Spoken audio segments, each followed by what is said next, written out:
welcome to our 5th cocktail history, where we talk about a cocktail and tell you how to do it, and then we also give you a little history in there, and we try to tie in Freeborn County.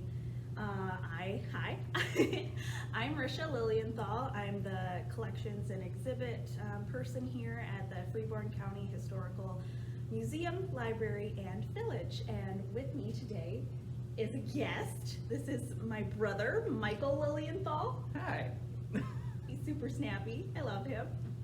Thanks. Yeah. And we are going to do old fashions today. Old fashions. Yeah, which I understand there are a lot of variations. Very much so. Yeah. Yes. Yeah, and to get that idea, I tapped into a friend of mine who knows more about this than I do. And he informed me that the history of the old fashioned goes back as long as the history of the cocktail. And the word cocktail, as far as he told me, originates in 1806 and was defined in a New York State newspaper as a mixture of spirits, bitters, water, and sugar. If you notice what we've got here, spirits, bitters, water, sugar. So that's what defines a cocktail at that time. Then in the 1880s, well, later 1800s, there was a vogue of putting in sweeter things to make your cocktails a little bit more palatable, but also more exotic. They'd add things like absinthe or grenadine and things, and make it wilder. and that in turn sparked a counter movement of the way my friend puts it, as the grumpy boomers saying that they wanted their cocktails made the old-fashioned way. Oh, yes. So there you've got your old-fashioned cocktails that were designed, or that were reinvigorated. And then this style of drink gained popularity, lost popularity, gained popularity, lost popularity, depending on the decade that you're in. My friend calls the 70s, 80s, and 90s the dark ages for this cocktail, because that was popular time for really sweet drinks, as he describes it, things that you can just slam back between beats at the club, you know. Whereas this is a cocktail meant more for sipping, meant to be enjoyed slowly and over time. One other aspect to this, if you're from the Midwest and you hear the term old-fashioned, you're probably familiar with the concept of the brandy old-fashioned from Wisconsin. Mm-hmm. That's very different from this. The brandy old-fashioned includes the muddled fruits and the brandy, and usually a soda of some kind to top it up. It's a lot sweeter than this, and that supposedly goes back to the late 1800s, 1890s, in the World's Fair. At that time is when that was invented. And the Korbel brandy was being sold at that time, and so that was invented to sell Korbel brandy. And it also, then after the fact, along with a lot of other cocktails, was used as a prohibition workaround. Because with all that sweet stuff, you cover up the taste of the alcohol. You can disguise it a little bit. So prohibition cocktails are a lot different from something that you really get the alcohol taste in, the spirit itself. So it's like a premise, there's no alcohol. Yeah, exactly. It's like, oh, taste it. And I don't know if it's an urban myth or not, but like a screwdriver, you know, it's a screwdriver is vodka and orange juice, and so you go into your construction site or whatever with your toolbox, and you've got your drink in there, and someone asks, "What have you got in there?" "Oh, just my screwdriver." See? I don't know if that's an urban myth or not, but I like it. It's clever. It works. So how do we start it out? Well, I've got my friend's top secret old-fashioned recipe. So you start with a single sugar cube in each. Just one. Remember, we don't want this to be too sweet. This is something we want to sip. Because it's the old-fashioned. It's the old-fashioned, that's right. And we gotta open these. Yes, we gotta get the bitters Yeah, open. brand new drinks here. So you know it's fresh. That's right. It's the good quality. Beating me. There we go. So then over your sugar cube, you put a few dashes of bitters, and you selected for us the Woodford Reserve Spiced Cherry Bitters. I'm You excited told me about that. the differenter the better. Yeah, the Yeah. differenter the better, absolutely. That's the fun thing about old fashions is you can use any kind of spirits you want, any kind of bitters you want, and you can experiment with different mixes and things. And you can also, instead of a sugar cube, you can use some simple syrup, and you can do a lot of fun things with different simple syrups. Make them different flavors and things. But so we're gonna be generous with the bitters.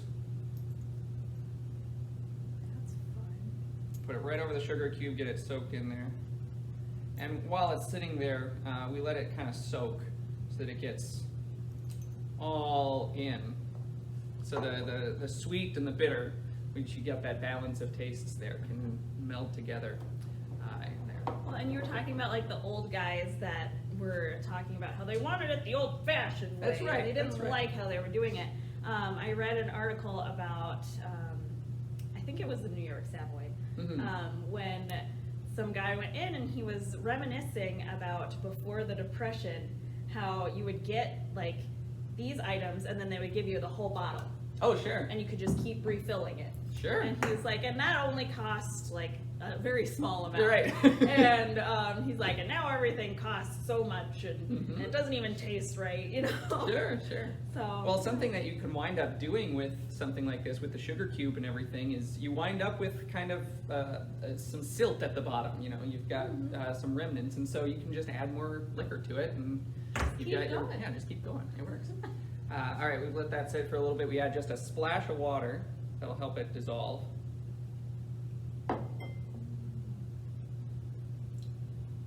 And give it a good shake. Spin it around in there. Nice Hadron Collider here. You want that sugar cube mostly dissolved. It's not going to go Oh my all the way yet, but goodness.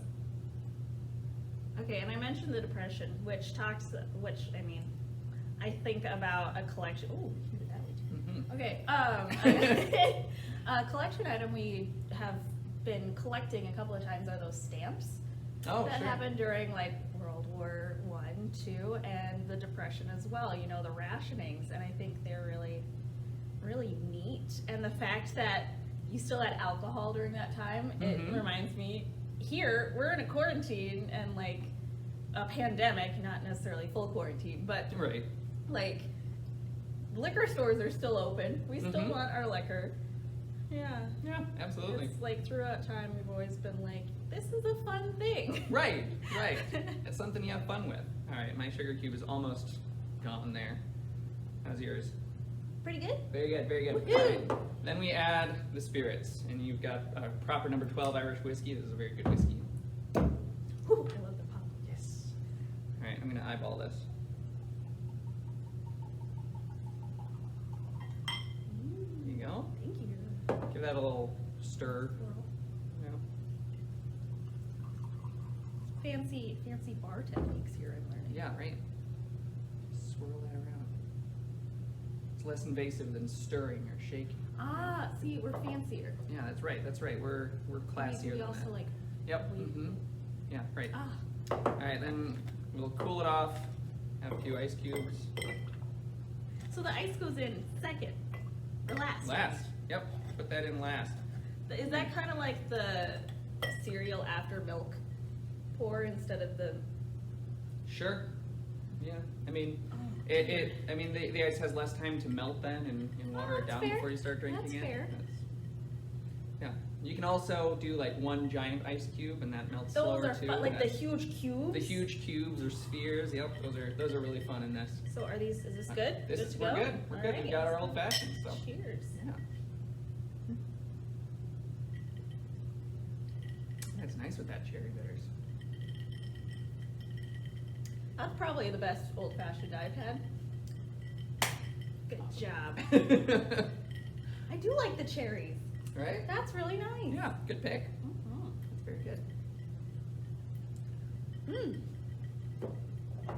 That is definitely a sip, though. Oh yes. Yeah. You don't want to slime this down. Cool. No.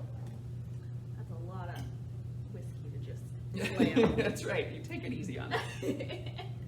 Did you have anything more on history or? Not really. That pretty much covers all that he's got. And that's my friend who, this is his recipe, and he labeled it his top secret old-fashioned recipe, so now the world knows it. You're welcome. He gave me more information than I needed, but it's great. I mean, he talks about the difference between cocktails and slings and punches and other things, which Whoa. a lot of the things that we call cocktails now would be categorized under those things instead. Like things that include different juices and such would not be a cocktail. Cocktail is these ingredients, but you know, words change. So, like, if it didn't have water in it, it's not actually a cocktail? It might still be considered a cocktail if you have like ice. That's water. Oh, sure. You know. That's fair. That's fair. Cool. I don't know specifically all those details. Yeah, there you go. Yes. Well, thank you, everyone, for listening. Thank you again for coming as Absolutely. a guest. That was fantastic. Mhm. I love my big brother. I love my little sister. Well, yes, go ahead and mix an old fashioned. I hope you have had a wonderful Thanksgiving, because this will be Friday after Thanksgiving. Yeah. So, yes, I hope you had a lovely Thanksgiving. Post-Thanksgiving old fashioned. Yes, get ready for the holidays, warm up, cozy up with a book, buy a fireplace if you got one, and sip on Oh, some old fashioned. since it's Irish whiskey, we should do an Irish toast. How does that go? Sláinte. Sláinte. There you go. Alright. It's easy. I don't know what it means. I thought you were gonna make me do a drinking song. No, I don't know any of those.